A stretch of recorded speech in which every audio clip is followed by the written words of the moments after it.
Season 1, Episode 5. Welcome to Forever Break Podcast. Now, two people who will not stop talking.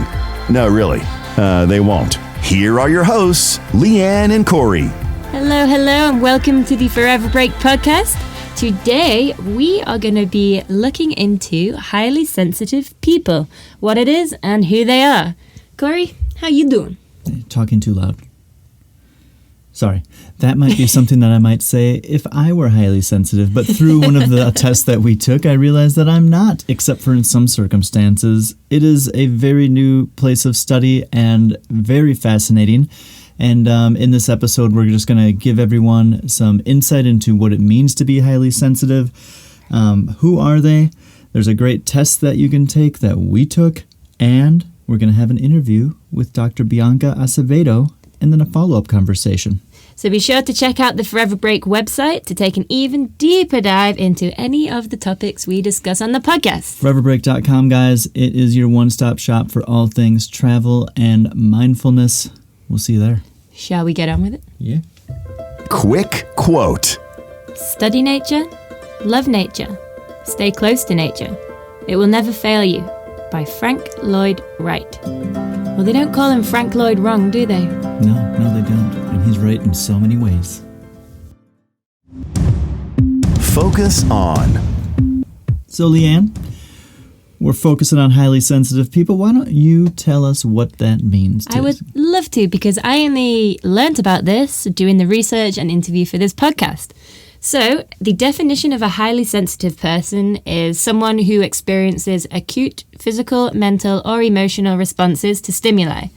And here are some quick facts. Love quick facts. So, it's innate, or it occurs naturally, if you don't know what that means, and in many different living things, ranging from fruit flies to fish to primates to yours truly human beings. And if you don't identify as HSP, that stands for highly sensitive person, it's still important to know as 20% of the population equals 1 in 5. So 1 in 5 people you know could be HSP, and understanding them makes the world of difference for both you and them. Yeah, it really can. Highly sensitive people tend to be a bit more aware. The brains of highly sensitive people process information and reflect on that info a bit more deeply, and it includes picking up on other people's emotions. It's not an empath. That's to be noted. Yeah. They're also more easily overwhelmed. The same brain process, which has you processing this information to a different level, it can also get people to be overwhelmed, something that I might even call sensory overload. Definitely not a newly discovered trait, but it has been misunderstood in the past, and there's going to be a little bit more on that in our interview. And modern society values things like bravado, extroversion, and appearing tough. I would say especially for guys. So you can imagine a lot of HSPs grow up misunderstood and feel as though they don't fit in, maybe even that there's something wrong with them. But HSPs have a very important gifts the rest of us can benefit from. There's a test that you can take that we took at hsperson.com, and it was designed by Dr. Elaine Aron, and our scores were respectively 4 and 6. 4 for Lianne, 6 for me, and these are low. It puts us not in the highly sensitive person category technically, but one of the things that it got my brain thinking about was feeling like I might be more highly sensitive at different times of day and in maybe different situations. Yeah, and like when you're tired as well, obviously, I had a 4, but if I'm tired and I've got, like in India, when we were in India, for example, I was tired and we have honking horns, people everywhere, you've got to stay alert. Mm-hmm. Of course, I felt like my head was going to explode then. And I found that we both needed a lot of alone time and like time to reflect when we were in those environments. So it's not black and white for everybody. It differs completely across the board. Yeah, and it's still a relatively new area of study, something that we're just learning about, and that's why we like to try and sit down and bring in an expert for us and for you all. So here Enjoy. we go. Spotlight on. So today our spotlight is on Dr. Bianca Acevedo, who's an internationally recognized expert in sensory processing sensitivity and the neural basis of romantic love. She has done extensive research on the science of love, sensory processing, sensitivity, and mind-body practices. Say that 5 times fast. She is also currently a research scientist at UC Santa Barbara and the founder and director of the Foundation for Healthy Relationships and Lives. If that's not enough, she also has produced her own app, which we discussed with her, called Love Smart, where you can check in on your relationship status. So here we have Dr. Bianca Acevedo. I'll start off with question 1 then, if you're ready. So between your studies at university and your postdoctoral work, you seem to be very much in the forefront of studying highly sensitive people. So what kind of originally drew you to this field, and what does it mean to be a highly sensitive person to you?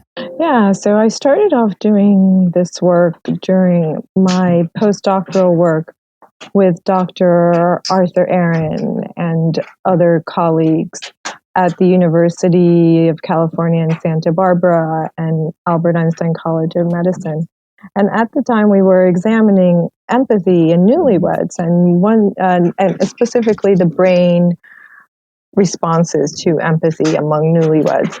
And because we had collected this interesting sample, I had a conversation with Dr. Elaine Aron, who's the wife of Arthur Aron, and we said, well, why don't we look at sensitivity in this group? And we did. And we discovered for the first time that the highly sensitive brain was associated with more awareness, more empathy, and the mirror neuron system. And what kind of tests did you do in that group? I'm so curious. So we were looking at their brain activation measured by changes in the blood flow with functional MRI. Okay, that makes sense.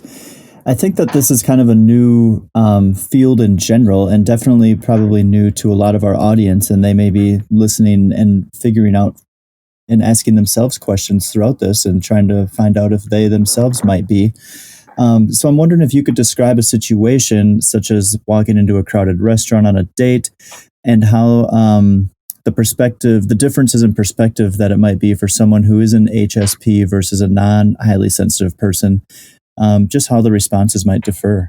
Yeah, well, being a highly sensitive person is not black or white. So there are degrees of sensitivity with about, 20 to 30% of any average population is probably very highly sensitive. About 40% is moderately sensitive. And then about 30%, according to recent research, are low on sensitivity. So responses to any kind of situation, but specifically this can be kind of an arousing situation. You're walking into a crowded restaurant, you're meeting, perhaps you're meeting somebody for the first time. So maybe you're nervous, maybe there's a lot of anxiety, especially for the highly sensitive. Walking into a crowded place can, produce a lot of different sensations because you're picking up on the various sounds. If it's a new restaurant, you have to get there. You have to figure out where how to get there, what it is. You're exposed to a new environment, new people, new sounds, new smells, and then this new person that you're meeting. Mm-hmm. More often than not, even if you're well-adapted and high-functioning HSP, you may have some butterflies in your stomach. Mm-hmm. If there's if you live in New York City and it's an extremely crowded restaurant with a lot of stimulation, you may become overwhelmed and overstimulated fairly quickly. If you're sitting very close to, somebody, now in the age of social distancing, that won't be as much of an issue. But maybe you can hear the conversation of the person sitting next to you, so it might be a challenge, especially for a highly sensitive person, to focus on what their date partner is speaking about.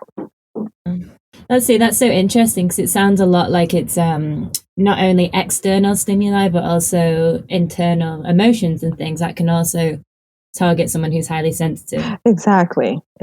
There's a lot going on both in terms of what's being processed from the environment, but also internal signals.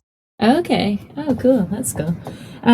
So how has highly sensitive people been misunderstood in the not so distant past? Researchers and clinicians, and even nowadays, we're still learning a lot about the trait. We're still making new discoveries. A lot of people are not aware of the trait, they're not aware that they're highly sensitive themselves, so they may confuse it with many other things.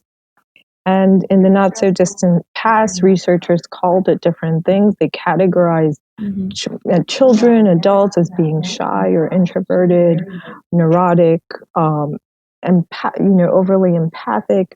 In more recent times, a lot of people may confuse their own symptoms, or especially in children, symptoms related to autism, spectrum disorder, ADHD, and it does overlap with anxiety, depression, and social phobia. Really interesting. So I was listening to another podcast this morning, actually, and they randomly jumped into this topic. And this woman was discussing how her child had been at school, and the teacher had mentioned something along the lines of just climate change and how the polar ice melt and all that kind of stuff, and how that's starting to affect polar bears.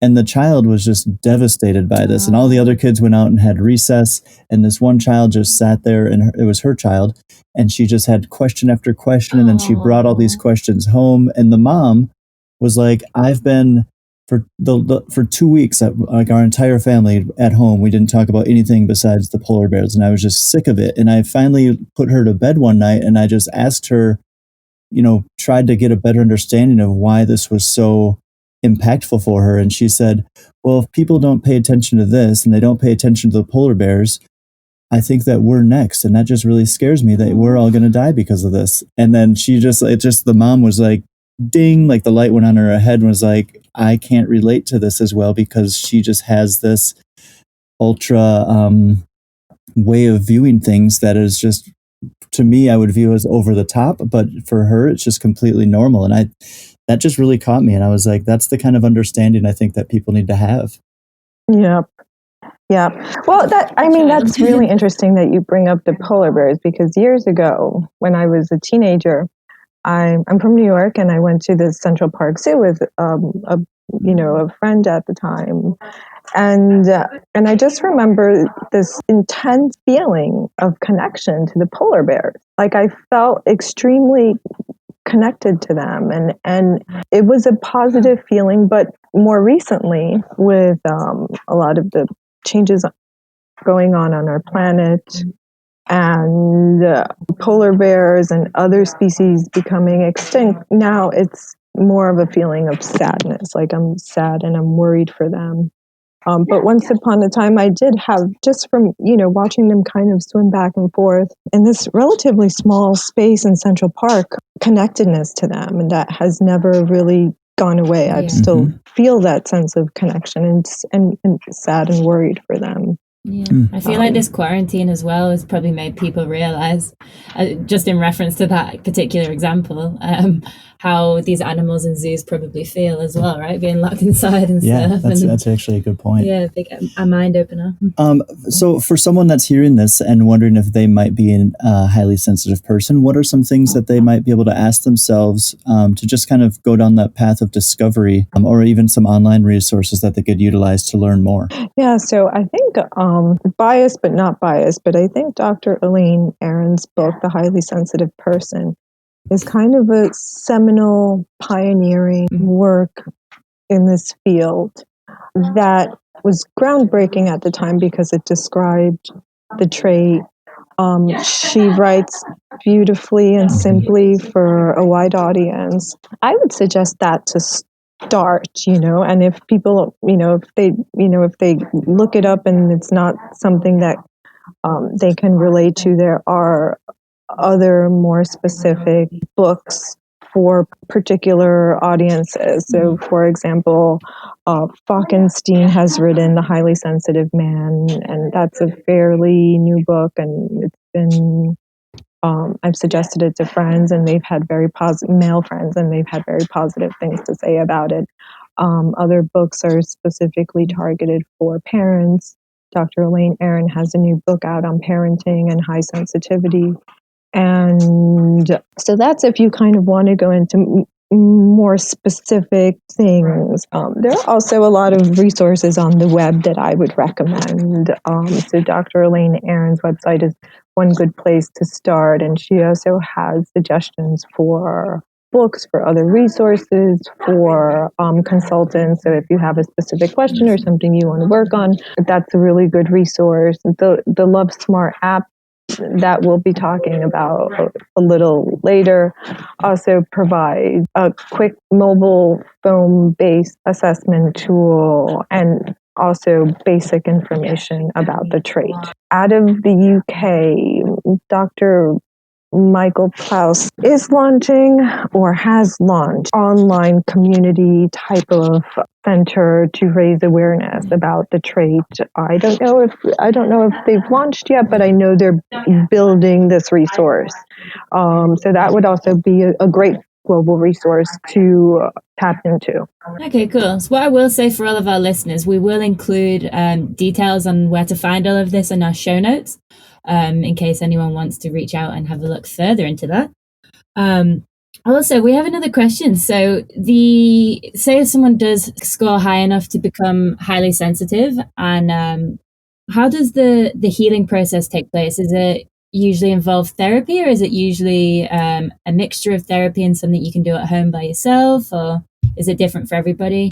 Yeah, that's a great question because being an HSP, it's not black or white. It has it has shades of gray, and some people are more sensitive, some people are less sensitive. And being highly sensitive is, going back to your first question, you asked me, what does being an HSP mean? It's very, very simply put, it's a biological trait that has a genetic and biological component. It's not a disorder. It's not it's not something that needs to be fixed. It's just a variation of humans that's also found in other species.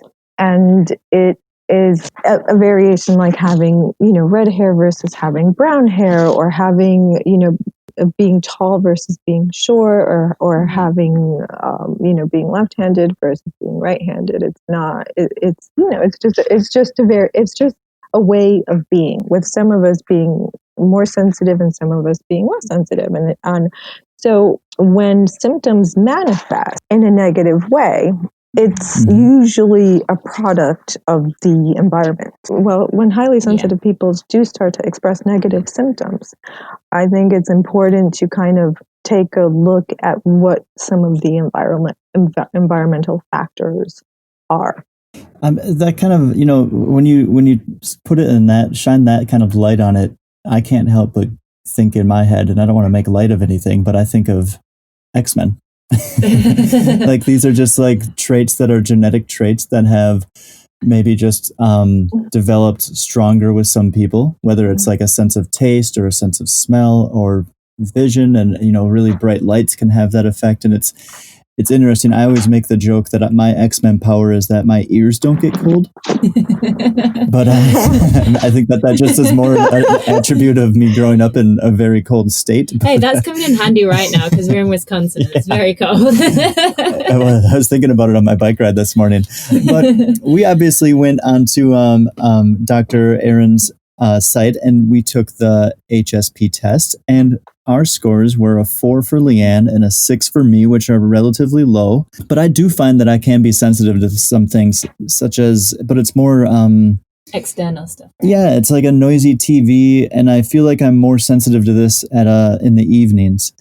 And I'm just wondering, you've said that there's obviously varying levels to this, but does it get to that point where you can be more sensitive for specific things at specific times, but the rest of your life, you're just kind of like fall back out of that HSP pattern? Yeah, I would say that's a good way to put it. But yeah, I'm just kind of wondering if there's, within those varying levels, are there different times and different things that might bring upon the sensitivity?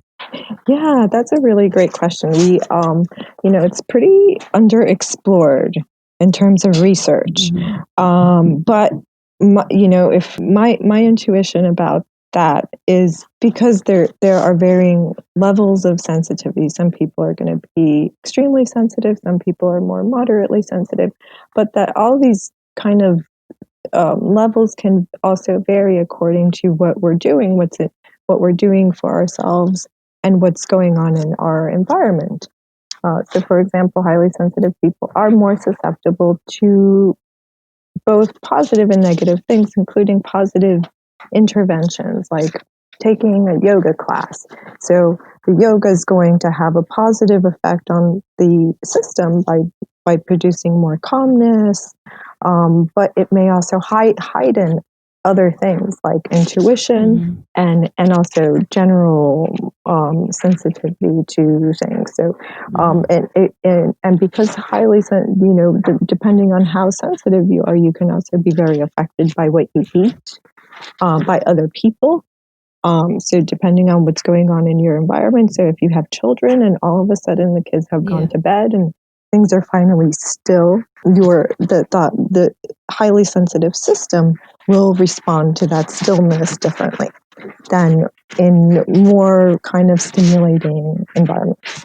Yeah, so you're going to notice it regardless, sometimes in a quiet environment, sometimes in a busy environment. That makes sense, I guess, because it relaxes you, doesn't it? It makes you more attuned to other feelings that you're going to have. Yeah. So that makes sense. Yeah. We understand that some HSPs don't enjoy exhilarating experiences, like such as roller coasters and water slides and things like that, because it can just be a bit of an overload for the nervous systems. But we've heard about high sensation seeking HSPs as well. So could you explain the difference between the two for one? And then number two, are there any unique things that high sensation seeking HSPs should be doing differently? Yeah, so being highly sensitive does not necessarily mean that you're introverted or that you're shy.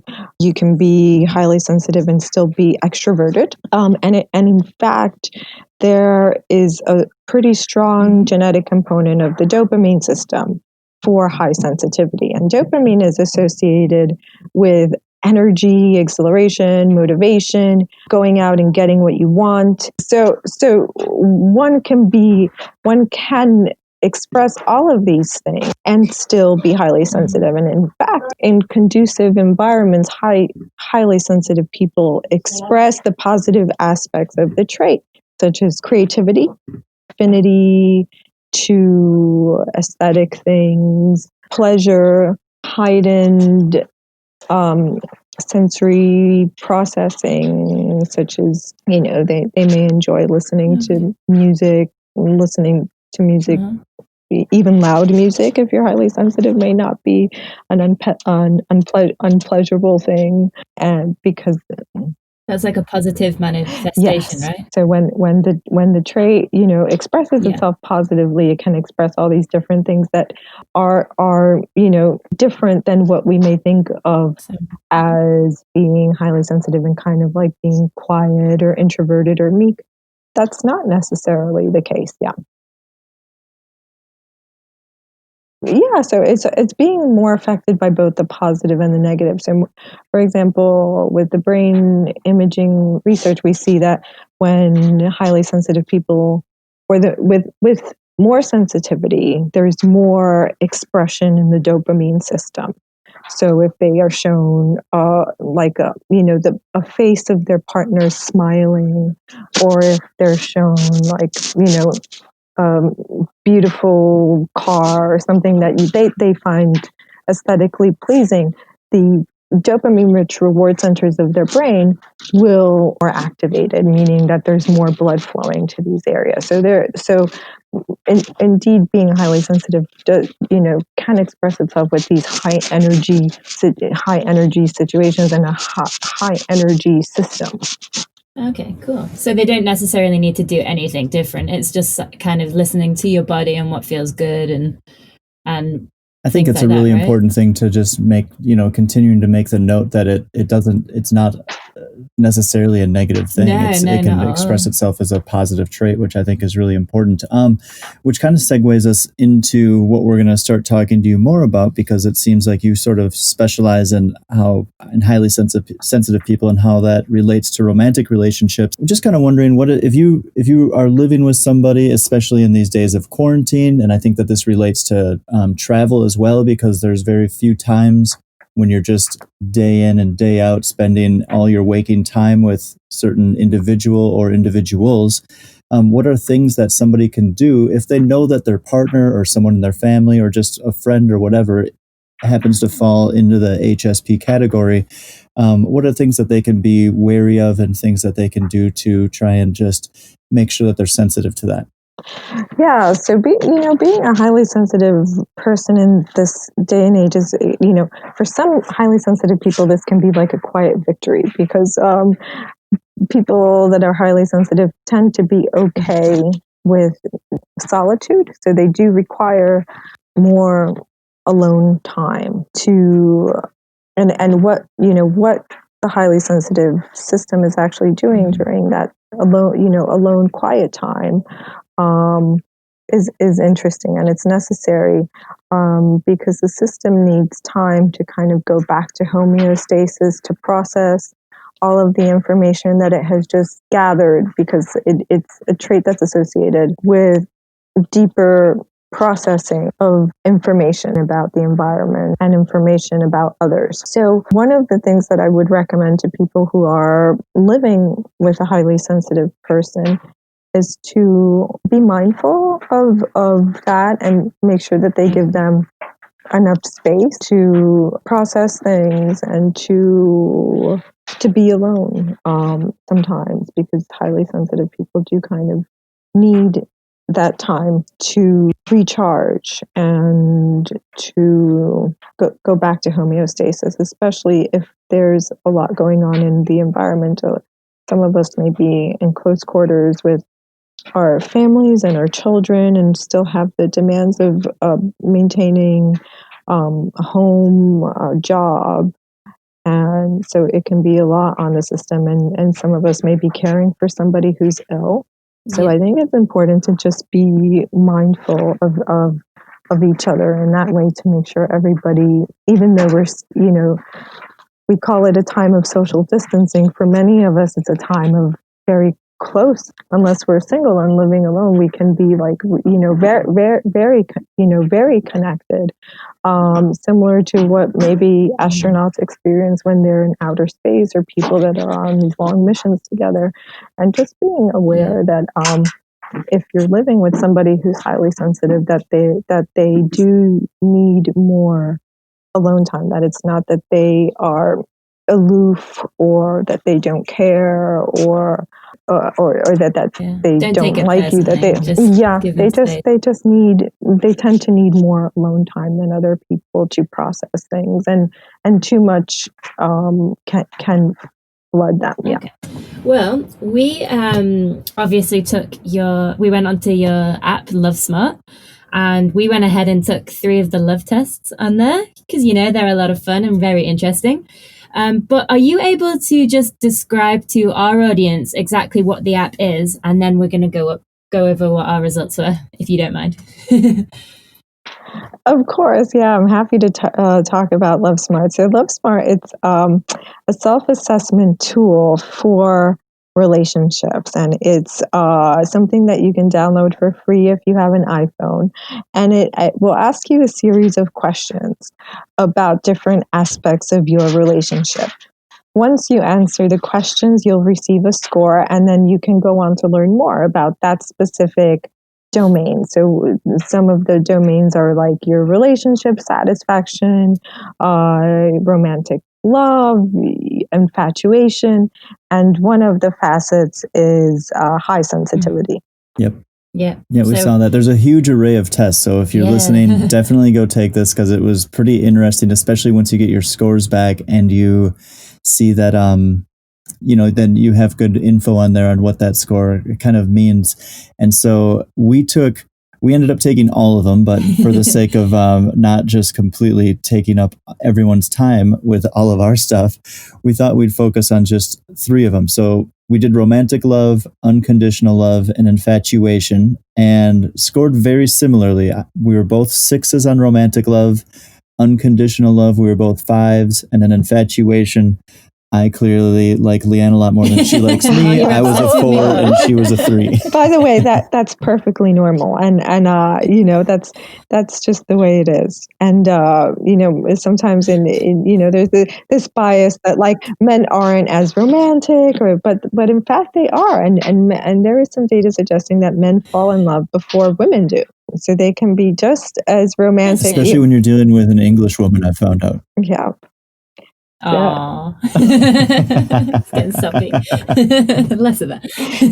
So my question is, was it revealing to you in any way? So one of the intentions of this tool is so that couples can kind of self-diagnose, so that you're empowered. Now you've learned something about your relationship. You've learned something about relationships in general, but also it can kind of reveal to you what aspects of your relationship are really strong, like where you both are scoring high. That's really good, because that means this is something that's strong in your relationship, and hopefully it makes you feel positively. But also, if there are things that are a little bit weaker, it's not necessarily a bad thing, right? Because sometimes we're like, this is like something about it feels a little off. Like, what could it be that's off about our relationship? And sometimes you can't always pinpoint what it is. So sometimes if you see like a kind of very clear picture, like, oh, okay, everything's going really well, but in this one particular facet, I scored really low. So that seems to be like something that I can push, right? Like I can nudge this somehow. Mm-hmm. And then that provides a window. That's what I found really. I was going to say that's something that I found really interesting, because on some of the questions I had scored lower, where it asked, "Do you do nice things for your partner, or does your partner do nice things for you?" Or, I can't remember exactly the wording. And I completely realized that Corey does way more nicer things for me than I do for him. And since then, I've done little things that I've felt like have helped me. I was like, oh no, I don't want to be that guy. Yeah. Yeah, it seems like it's just overall, the testing is very well rounded. Yeah, I found it helpful, even though I study relationships, to kind of like, just answer things honestly and say, oh, wow, like, I'm feeling like things are off and everything seems to be okay. It's not what I think it is. It's one area that's like really weak. And then you can start to do something about it. So I think it's, can be helpful, like for ourselves, to kind of empower us, educate us, self-diagnosis, but also for clinicians if they're working with patients and they, want to help their patient along and say, okay, well, now what can I, this particular area is a little weak. So how can I help them, or how can I help, one of them to strengthen this area, and then see if, how does that shift the dynamics of the couple once you start to work on these areas that need a little love. Yeah. I think that makes a lot of sense. For me, the way that I had thought about it when we were going through the tests were that this would just be such a good barometer for you to maybe circle back to within your relationship. And maybe you do it at year 1. You can do it annually. You can do it however much you want, but maybe, see what those differences are year to year, or, even just take it year 1, take it year 5. If you get there and it's just a good place to be, because it's a check-in on the relationship as a whole. And you can be like, ooh, we used to score here on romance, but now we're down here. Like, maybe we need to start working on that a little bit. And it just is this really great toolkit. So good job. I think that it's amazing. And I think that it's really helpful for a lot of people. And we're just really thankful for your time today and just answering our questions. We didn't get through all of them, but for the sake of time, I think that we got a pretty well-rounded view as to what it is to be an HSP, and no better place to get that than from an expert. Mm-hmm. So thank you so much. Thank you very much. It's my pleasure. If you need anything else, feel free to reach out.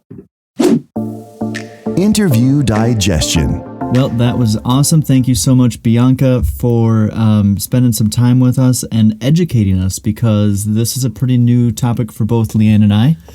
And I really just felt like I learned a lot in terms of...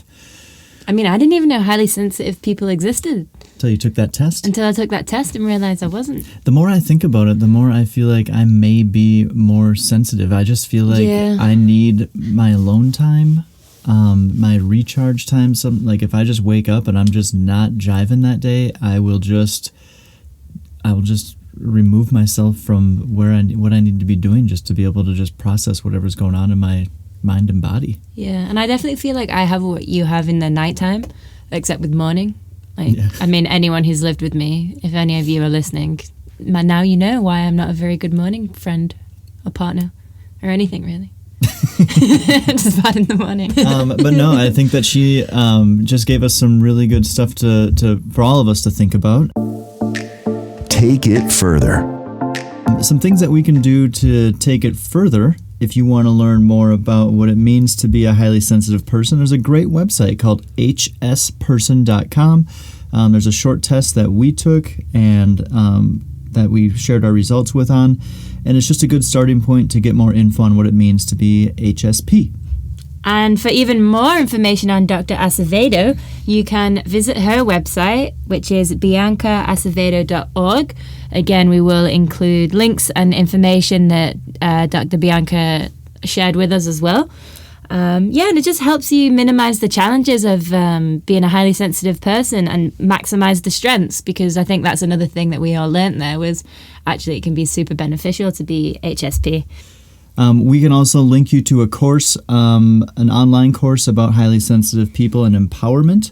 There's going to be a link in the show notes there for you, so be sure to check that out. And then lastly, we will just say that the app that we spoke with Bianca about was really great. It's called Love Smart. Unfortunately, it's only available on an iPhone right now, but if you have an iPhone, go get it. Get a little status check on your relationship. I just think it was really an amazing thing. It might make you or break you in this time in quarantine. At least it'll give you and your partner something to talk about throughout whatever it is that's going on, and hopefully give you some ideas on how to improve if there's some shortcomings. And it'll also help you kill an hour of time. You know, there's so many tests. We're in quarantine. We're all bored. Yeah. I was picking up some groceries and Lianne just did it while I was in the grocery store and she was waiting in the parking lot. Yeah. Kill some time. Thank you for listening. I wonder how many of you are going to now discover that you too are HSP. And we hope that after listening to the episode, any HSPs will now know how to better understand themselves and manage it so that being HSP becomes a superpower. You can check out Dr. Acevedo's app Love Smart. It's available on iPhone, but not Android as of this time. You can also check out biancaacevedo.org to learn more about Dr. B and see how you can partake in one of her classes. Join us for episode 6 on epigenetics. Coming next. Have you ever had a bizarre medical or psychological reaction to something? Unexplained anxiety? Well, it turns out it might not be you at all. Hooray! We're going to be looking into the fascinating universe of epigenetics and how traumas that occur in your ancestors can be passed down and affect you. Pretty amazing stuff. Definitely want to listen to that one. Then we're going to have an amazing interview, and I think he literally wrote the book on it, Mark Wolin. He's an expert in the field and works with patients with all kinds of traumas. This is one not to miss. It is fascinating, raising hairs on your arms kind of stuff. Really appreciate it. And here we go, voiceover guy. Thanks, guys. Subscribe now to the Forever Break podcast on your favorite platform: Apple Podcasts, Google Podcasts, Spotify, Stitcher, and more. If you enjoyed this episode, help us out and leave a 5-star review. And remember, you can find all the juicy details discussed in this episode in the show notes at foreverbreak.com/podcast.